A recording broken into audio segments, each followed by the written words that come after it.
Good day, everyone. Welcome to my physics tutorial for high school students.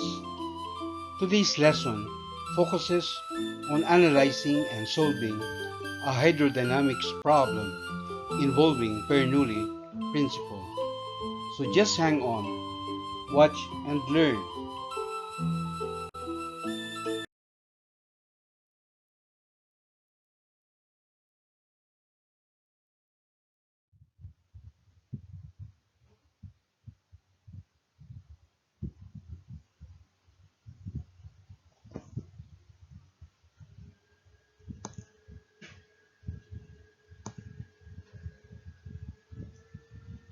As shown in the sketch, we have a tube with two varying cross sections.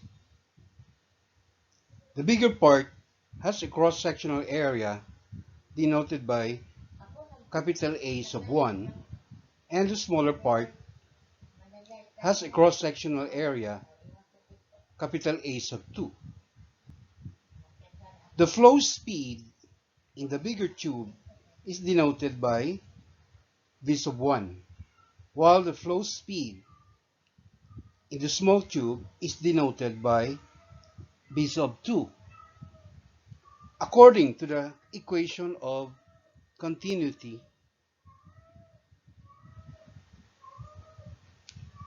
the rate flow of the fluid is always constant at any given point in the tube.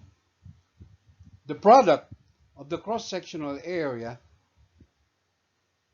and the flow speed is dimensionally the same as the rate of flow of the fluid. That is, if you multiply the area by the speed, that is just equal to volume, all right, volume per unit time. So the equation of continuity is written mathematically as A sub 1 times B sub 1 equals A sub 2 times B sub 2. And this equation implies that the flow speed is inversely proportional to the cross-sectional area of the flow speed. All right? Or we say the greater the cross-sectional area, all right, the less is the flow speed. For instance, in our diagram here, since the cross-sectional area A1 is greater than the cross-sectional area A sub 2, it follows that the flow speed B sub 2 is in fact greater than the flow speed B sub 1. Alright? So, the meaning of each quantity in the continuity equation, okay, is defined here. For example, capital A sub 1, okay, is the cross-sectional area of the big flow tube. V sub 1 is the speed of flow at a point in the big tube. Capital A sub 2 is the cross-sectional area of the small flow tube, and B sub 2 is the speed of flow at another point in the small tube.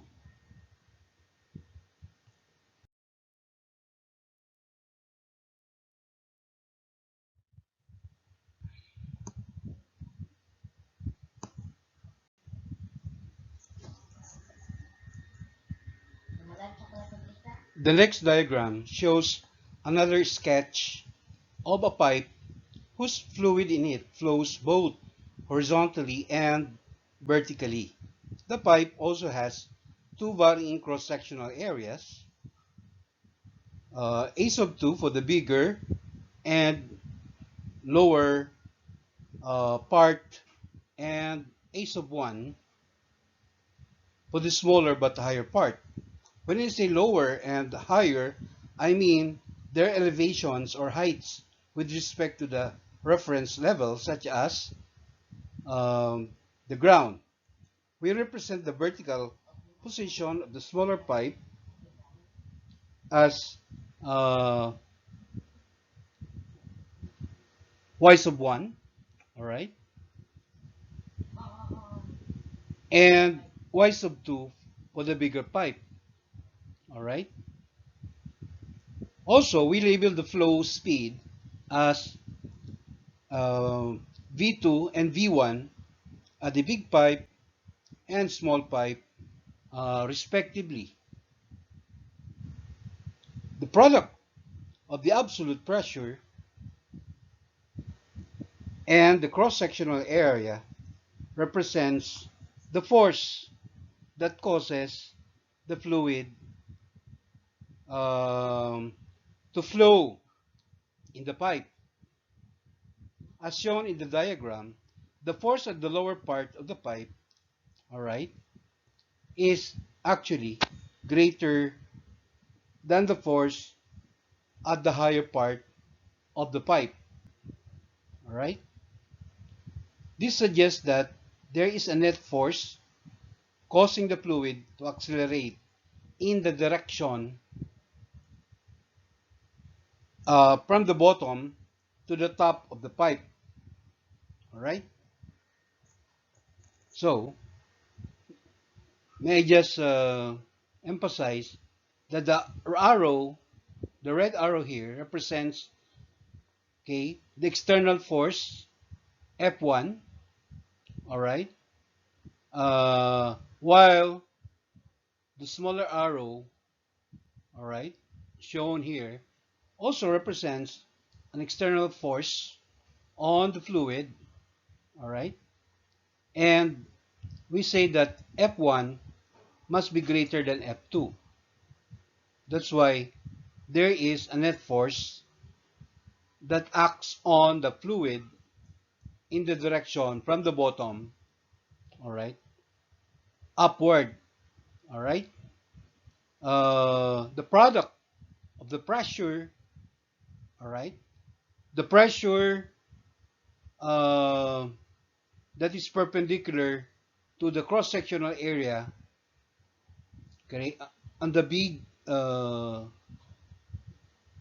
portion of the pipe, all right, is what is meant by the force F1. So F1 is just equal to the product of the pressure P1 multiplied by the cross-sectional area A1, while the smaller force F2 is also the product of the absolute pressure at that point, all right, um, at the point where the pipe is smaller and at a higher elevation.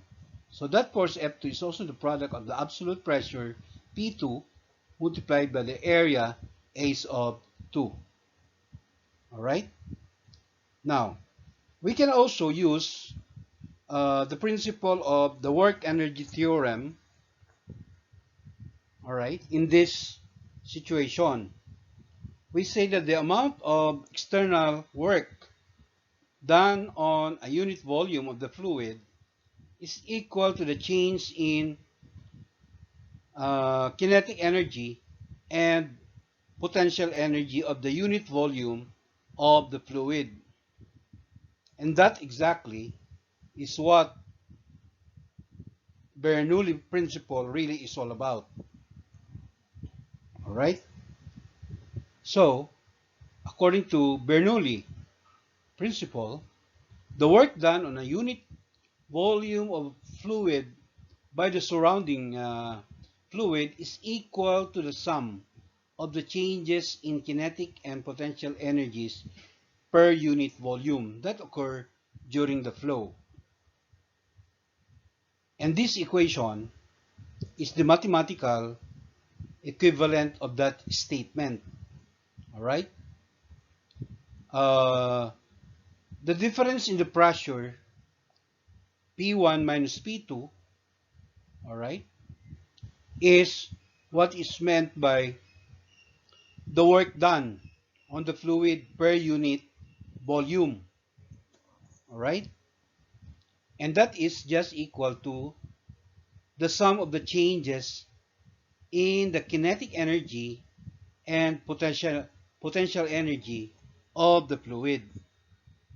All right. So to emphasize, P1 minus P2 is what we call the work done per unit volume of the fluid. Okay. 1/2 times the density of the fluid, quantity V sub 2 squared minus V sub 1 squared represents what we call the change in kinetic energy per unit volume of the fluid. All right.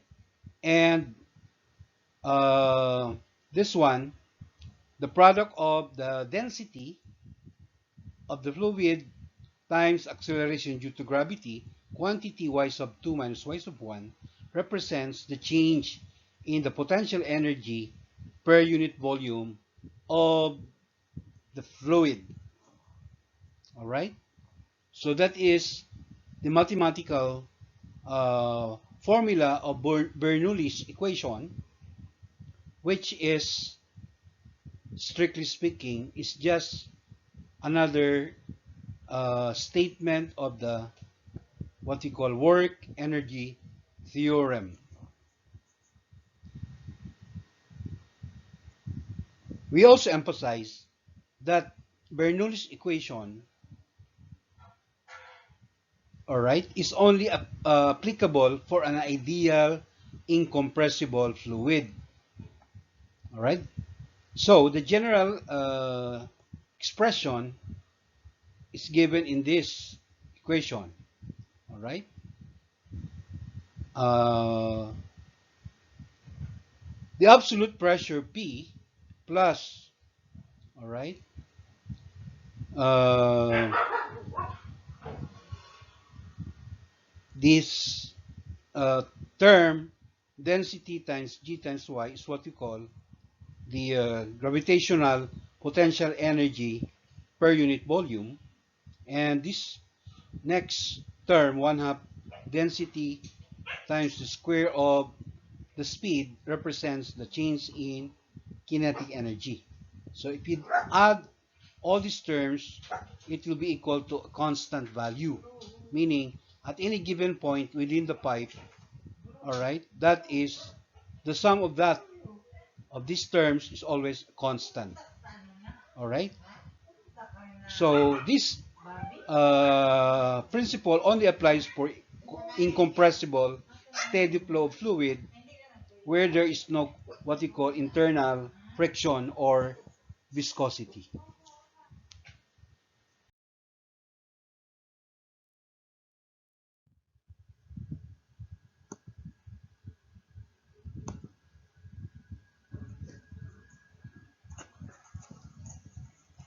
All right, so the question is, a pipe leads from a storage tank on the roof of a building to the ground floor.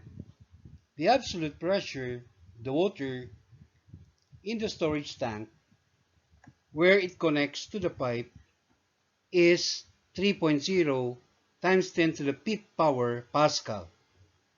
The pipe has a radius of 1.0 centimeters where it connects to the storage tank, and the speed of flow in this pipe is 1.6 meters per second.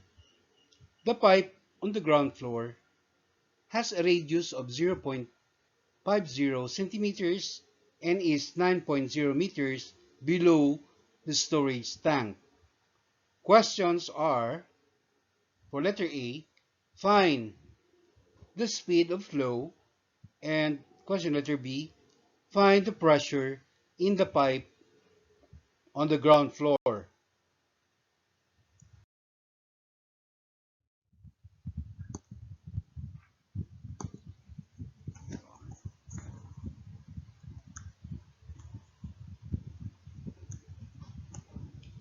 All right, so let's start with our solution by defining the important quantities.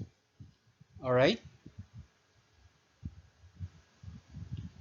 P sub 1 here refers to the absolute pressure in pipe or in the pipe from the tank that is located at the rooftop of a building as shown in this image.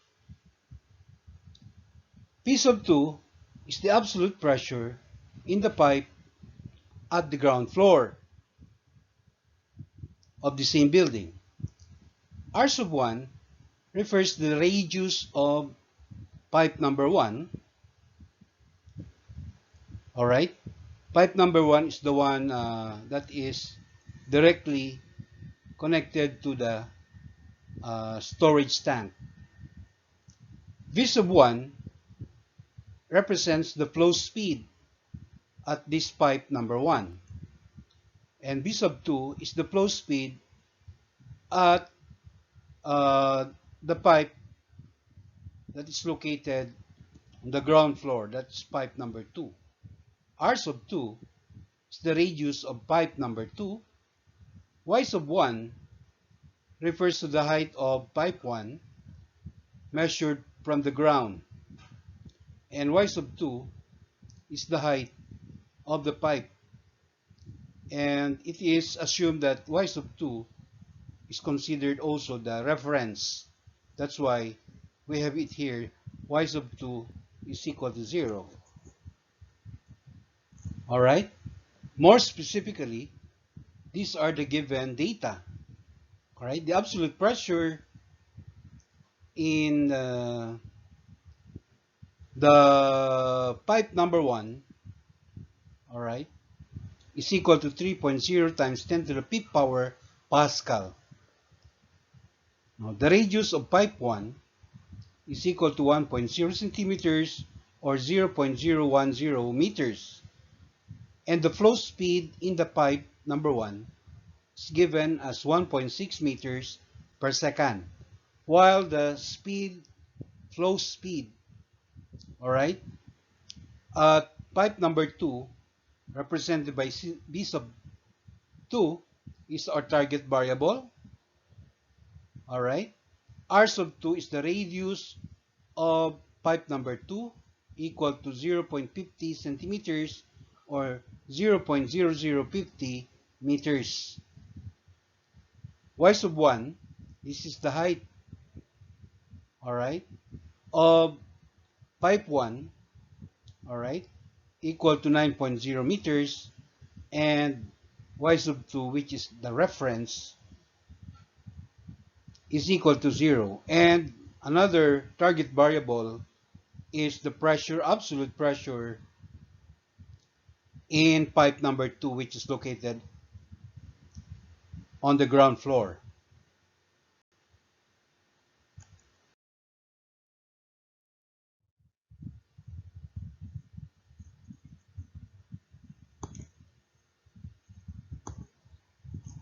So moving on to our computations for question letter A, alright, we use the continuity equation A sub 1 B sub 1 equals A sub 2 B sub 2. And since we are looking for V sub 2, we isolate V sub 2 from that equation and then substitute the given quantities. Alright? A sub 1 is just equal to pi multiplied by the square of the radius. This is for the area of pipe number 1. Alright? So the radius in meters is 0.010 meters. Square that, multiply it to pi. Alright? And the given flow speed at pipe number 1, which is 1.6 meter per second. And then divide the whole thing by pi and the square of the radius of the cross-sectional area of pipe number 2, which is 0.0050 meters. Alright? So, doing our math, we will get the value for the flow speed B sub 2, which is equal to 6.4 meters per second. All right. So comparing B sub 2 to B sub 1, obviously B sub 2 is greater than B sub 1. All right. Um, it agrees with our concept. Okay, the concept or the underlying concept of the equation of continuity, which says that the flow speed is inversely proportional to the cross-sectional area of the tube or pipe. And finally, for question letter B, we will be using this Bernoulli equation. All right. We first determine, all right, before we can determine the absolute pressure, all right, the absolute pressure at pipe number 2 located on the ground floor, we first determine the change in the kinetic energy per unit volume. All right. 1/2 the density quantity B2 squared minus B1 squared. So when you substitute, we have 1/2 times the density of water, all right, which is 1.0 times 10 to the third power kilogram per meter cube. And for the what we call the difference in the square of the flow speed, B2 squared minus B1 squared. So the value of V2, which is what we computed in letter A, 6.4 meters per second, to be squared, all right, and then minus the flow speed for uh, this is the speed of 1, all right, equal to 1.6 meters per second. Again, that will also be squared, all right. So doing our math, we'll be able to get the value of the change in kinetic energy per unit volume of the fluid equal to 19,200 Pascal. Okay?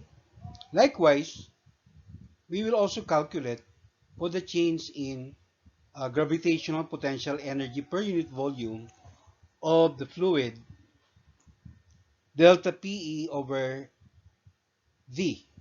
And that is just equal to the density of water multiplied by acceleration due to gravity and the difference in the height, y sub 2 minus y sub 1. So substituting again the density of water, 1.0 times 10 to the third power kilogram per meter cube multiplied by acceleration due to gravity g, 9.8 meters per second squared, and the difference in the elevation or heights, all right, it is y2 minus y1, all right, in which case we have a negative delta y equal to negative 9.0 meters, all right. And again, doing our math, we will get a negative, what we call change in gravitational potential energy per unit volume equal to 88 or negative 88,200 pascals. So now we can proceed in calculating for the pressure, absolute pressure P sub 2, all right. We just substitute, okay, into this formula or the Bernoulli equation where the absolute pressure P1 is given as 3.0 times 10 to the fifth, all right, That's in Pascal. Then we subtract the delta Ke over V, which we calculated earlier as 19,200 Pascal. And of course, minus the change in potential energy per unit volume, all right, which we calculated also here earlier as negative 88,200 Pascal. So we will have a double negative. That's why when substituted here, this now becomes plus 88,200 Pascal. And simplifying, we get the value for the absolute pressure P2 equal to 3.7 times 10 to the P Pascal. Alright, which when compared to P1, obviously P2 is greater than P1. Alright, P2 refers to the absolute pressure exerted on the fluid. This is at pipe number 2, which is located on the ground floor. So we are done with our tutorial. Till our next episode, inshallah.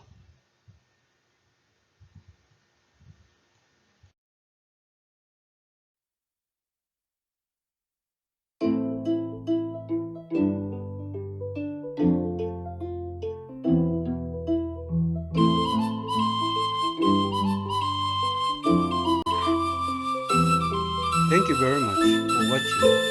Please follow me in my FB page, and please don't forget to subscribe to my YouTube channel.